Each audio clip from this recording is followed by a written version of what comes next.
Plate camera দেখাতে গিয়ে এখানে একটা কথা উল্লেখ করি, আমাদের যে ফিল্ম ডিরেক্টর ছিলেন ঋতুপর্ণ ঘোষ, ওনাকে মিনিস্ট্রি অফ কালচার মানে ভারত সরকার থেকে রবীন্দ্রনাথের যখন 150 বছর অর্থাৎ 150 বছর হলো তখন দায়িত্ব দেওয়া হয়েছিল ওনার সারা জীবনের উপর একটা পূর্ণাঙ্গ তথ্যচিত্র মানে ডকুমেন্টারি করা। তা উনি শুরু করে দিয়েছিলেন ভারত সরকারের নির্দেশ মতো। কিন্তু একটা সময় দেখা গেল রবীন্দ্রনাথের যখন 22 বছর বয়স তখন মৃণালিনী দেবীর 12 বছর বয়স। এখানে উল্লেখযোগ্য কথা যেটা বলতে চাই মানে উল্লেখ্য যে রবীন্দ্রনাথের বিয়ের দিন কিন্তু কোনো ফটোগ্রাফি হয়নি। পরবর্তী ক্ষেত্রে রবীন্দ্রনাথের মনে হয়েছিল উনি মৃণালিনী দেবীকে নিয়ে একটা ছবি তুলবেন। সেই সময় ওনাদের একজন সাহেব ফটোগ্রাফার ছিলেন, ওনাকে ডেকেছিলেন ফটোগ্রাফি। রবীন্দ্রনাথের বিয়ের তখন 22 বছর বয়স, মৃণালিনী দেবীর 12 বছর বয়স। এখানে এই প্রসঙ্গটা আনার অর্থ এই জন্যেই যে ঋতুপর্ণ ঘোষ যখন 22 বছরের রবীন্দ্রনাথ এবং মৃণালিনী দেবী এবং সাহেব ক্যামেরাম্যান রেডি, ফটোগ্রাফার রেডি, তখন সেই সময় যে ধরনের ক্যামেরা ব্যবহৃত হয়েছিল উডেন বক্স প্লেট ক্যামেরা, উনি কোথাও পাচ্ছিলেন না। সেই সময় যে ক্যামেরা ব্যবহার করা হয়েছিল উল্লেখযোগ্য উডেন বক্স প্লেট ক্যামেরা, তখন সেই ক্যামেরাটা উনি কিছুতেই কোথাও পাচ্ছিলেন না। সারা কলকাতায় ঘুরেছেন, বিভিন্ন জায়গায় দেখেছেন, বহু জায়গায় খবরাখবর দিয়েছেন, ওনার শুটিং বন্ধ হয়ে গিয়েছিল। উনি যখন গেছেন কিভাবে এই ধরনের ক্যামেরাই তো ব্যবহার করা হয়েছিল, অন্য কোনো ক্যামেরা দিয়ে তো আর হবে না। তখন সুশান্ত পালকে আপনারা অনেকেই চিনতে পারবেন।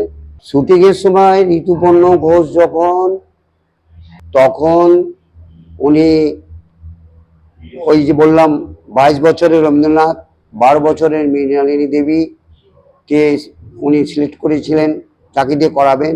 এবং যেহেতু সাহেব ফটোগ্রাফার ফটো তুলেছিলেন, একজন সাহেব ফটোগ্রাফার রেডি, সব রেডি, কিন্তু সেই সময়কার যে ধরনের উডেন বক্স প্লেট ক্যামেরা ব্যবহৃত হয়েছিল সেই ধরনের ক্যামেরা উনি কোথাও পাচ্ছিলেন না। তাই এই নোটটাতে লেখা আছে পাবেন শ্রীযুক্ত তাপস কুমার বসু পাঠাচ্ছেন ঋতুপর্ণ, তাদেরই লেখা, ঋতুপর্ণ ঘোষ সব লেখা আছে। আমি তখন খুলে দেখলাম ভেতরে উনি অনেক অনুনয় করেন, ওনার পাট কালার প্যাড, সেই প্যাডে চিঠি লিখে অনুরোধ করেছেন যাতে ক্যামেরাটা আমি ওনার আর্ট ডাইরেক্টর সুন্দরপালের হাতে দিই এবং যথাসময়ে উনি পৌঁছে দেবেন। আমি দিয়েওছিলাম। ডিডি ন্যাশনাল থেকে কয়েকদিন ধরেই টিভিতে অ্যাড হচ্ছিল, সব কাগজে দিচ্ছিল। 22শে শ্রাবণ রাত্রিবেলা 10:30টায় দেখানো হয়েছিল পূর্ণাঙ্গ তথ্যচিত্র। উনি নাম দিয়েছিলেন জীবন স্মৃতি। সেই বইটা আমরাও দেখলাম বাড়ির সবাই। হ্যাঁ, লাস্টে দেখলাম যে এই ক্যামেরা যথাসময় ব্যবহার হয়েছে। ওই রবীন্দ্রনাথ এবং মৃণালিনী দেবীর ছবি এই সব ক্যামেরা দিয়ে তুলছে, সাহেব ফটোগ্রাফার কালো কাপড় চাপা দিয়ে তুলছে, এটা অনেকক্ষণ দেখিয়েছে। লাস্টে যখন বই শেষ হলো তখন অ্যাকনোলেজমেন্টে দেখলাম প্রথমেই আমার নাম। এইটা আমার কাছে বিরাট পাওয়া যে একদম অ্যাকনোলেজমেন্টে কৃতজ্ঞতা ইংরেজিতেই লেখা আছে, অ্যাকনোলেজমেন্ট সেই তাপস কুমার বসু, বেলগাছিয়া। আমি সেটাই ভেবেছিলাম যে এইটা আমার কাছে, কারণ আমি ওনার কাছ থেকে কোনো অর্থ দাবি করিনি বা এই বিষয়ে কোনো ডিমান্ডও ছিল না। যেহেতু ভারত সরকারের বই, যেহেতু রবীন্দ্রনাথের বই, যেহেতু ঋতুপর্ণ ঘোষের মতো মানুষ আমার কাছে রিকোয়েস্ট করেছেন, আমি বিনা শর্তেই ক্যামেরা দিয়েছিলাম এবং বিনা শর্তেই ক্যামেরা ফেরত পেয়েছিলাম। কিন্তু যেটা পেয়েছিলাম যে কৃতজ্ঞতা স্বীকারে অ্যাকনোলেজমেন্টে ভারত সরকারের বইতে, ওই বইটাতে জীবন স্মৃতি। আমার 65 বছর ধরে এই ক্যামেরা নিয়ে সংগ্রহ করে যাচ্ছি, ক্যামেরা সংক্রান্ত বিভিন্ন বিষয় নিয়ে গবেষণা করছি এবং 60 বছর ধরে বিভিন্ন স্কুল, কলেজ, ইউনিভার্সিটি, বিজ্ঞান মেলা, রাজ্য সরকারের বিভিন্ন সংস্থায়, কেন্দ্রীয় সরকারের বিভিন্ন সংস্থায় আমি ক্যামেরার বিবর্তনের উপর একটা ইতিহাস রাখতে চেয়েছি আমার প্রদর্শনের মধ্যে দিয়ে। আমার ক্যামেরার মূল কথা হলো বা মূল ভাবনা যাকে বলা যায় যে ক্যামেরার বিবর্তন, টেকনোলজিক্যাল বিবর্তন, অর্থাৎ প্রযুক্তিগত বিবর্তনের সঙ্গে সঙ্গে কিভাবে ক্যামেরার বিবর্তন হলো এবং ক্যামেরা আদি থেকে আধুনিক ক্যামেরা স্মার্টফোন এসে দাঁড়ালো।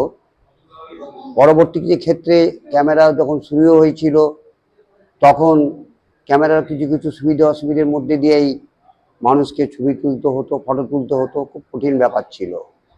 কিন্তু যখন ডিজিটাল ক্যামেরা এসে গেল কয়েক বছর আগে, ওটা সারা পৃথিবীর কাছে একটা যুগান্তকারী ঘটনা। ডিজিটাল ক্যামেরার মধ্যে যে সুবিধাটা কি ছিল, ডিজিটাল ক্যামেরায় সহজে ফটো তোলা যেত এবং সহজে ফটো ডিলিট করে আবার সেখানেই ফটো তোলা যেত, কোনো সমস্যা ছিল না। এবং ফটোশপে গিয়ে ইচ্ছে মতো সেই ডিজিটাল ক্যামেরার ফটো আমরা নানাভাবে দেখাতে পারি।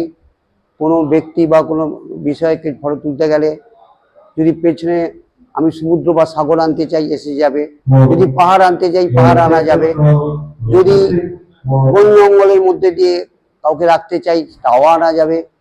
এগুলো হচ্ছে এখনকার এই যুগান্তকারী ঘটনা ঘটে যাওয়ার পর, মানে ডিজিটাল ক্যামেরা ঘটনা ঘটে যাওয়ার পর মানুষ বা যারা ফটোগ্রাফার বা যারা ফটো তুলতে পারে, যারা ফটো তোলার শখ আছে বা পেশাগতভাবে তারা ফটোগ্রাফার, তাদের ক্ষেত্রে অনেক সুবিধা হয়ে গেল। মানে টেকনিক্যালি প্রযুক্তিগতভাবে অনেক উন্নতি হয়, তাদের আরো সুবিধা হয়ে গেল। কিন্তু প্রথম যুগের ফটো তোলার মধ্যে ক্যামেরার অত সুযোগ সুবিধে ছিল না।